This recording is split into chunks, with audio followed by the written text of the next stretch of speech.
Assalamu alaikum warahmatullahi wabarakatuh.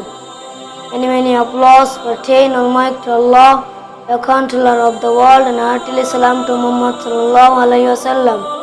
My best wishes and congratulations to all the teachers, students, and other people present in this event organized by the well-known institution Real Concept International Institute Madrasa School and College. Today, I want to discuss about one of the most important topics, that is about student life. Student life is a very important period in one's life. This time can also be called a golden age because the future of a person depends on it. This time that person's character is formed.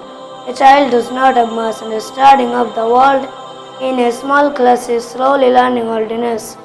Primarily, student is to learn and acquire knowledge through regular attendance in class. Diligent studying, the first and foremost duty of a student is to study and acquire knowledge. A student should be punctual and disciplined. They should have good, strong, polite character.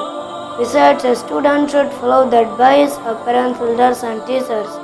A person as a student is the future hope of a country who has many duties to us in society. So, a student should remember that they were the future citizens who lead the nation to its destiny. So, thanks a lot you all for your kind attention. Assalamu alaikum.